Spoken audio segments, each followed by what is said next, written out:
పవన్ కళ్యాణ్ గారు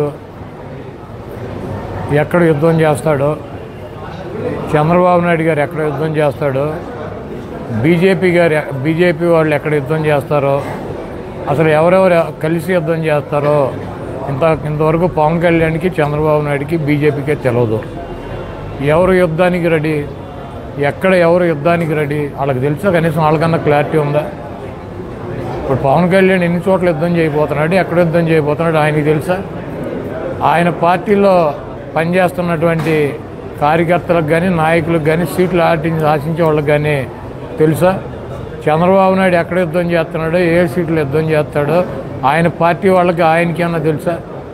బీజేపీ వాళ్ళు అసలు వీళ్ళతో కలిసి యుద్ధం చేస్తారో లేకపోతే వాళ్ళు విడిగా యుద్ధం చేస్తారో? ఒకవేళ చేస్తే 3 చోట్ల చేస్తారో, 7 చోట్ల చేస్తారో, 12 చోట్ల చేస్తారో కనీసం వాళ్ళకన్నా తెలుసా? అసలు వాళ్ళు ఎక్కడ యుద్ధం చేయాలో ఎవరికి క్లారిటీ లేదు. వాళ్ళంతా కూడా తెలుగుదేశం పార్టీలో ఉన్నటువంటి క్యాడరు, జనసేనలో పార్టీలో ఉన్నటువంటి క్యాడరు. ఇది అయ్యేటువంటి పని కాదు. ఓ పక్కన జగన్మోహన్ రెడ్డి గారు సిద్ధం అని చెప్పి దూసుకెళ్తున్నాడు. మనం యుద్ధం అని చెప్పి ఆ సిద్ధం పక్కన ఫ్లెక్సీలు పెడతాం తప్పించి చేయగలిగింది ఏమీ లేదు. ఎక్కడ ఎవరికి సీట్లు ఇస్తారు, ఎక్కడ ఎవరు పోటీ చేస్తారు అన్నదే వాళ్ళకే క్లారిటీ లేదు. ముందు వాళ్ళ క్లారిటీ తెచ్చుకున్నాక వాళ్ళు సిద్ధమేనా, సయ్యా, యుద్ధమా, ఎవరితో కలిసి ఎవరి మీద యుద్ధం చేస్తారు. కొన్ని ఫ్లెక్సీ పక్కన ఫ్లెక్సీ పెడితే యుద్ధం కాదు, సిద్ధం కాదు. అది కామెడీ పోస్ట్ అవుద్ది.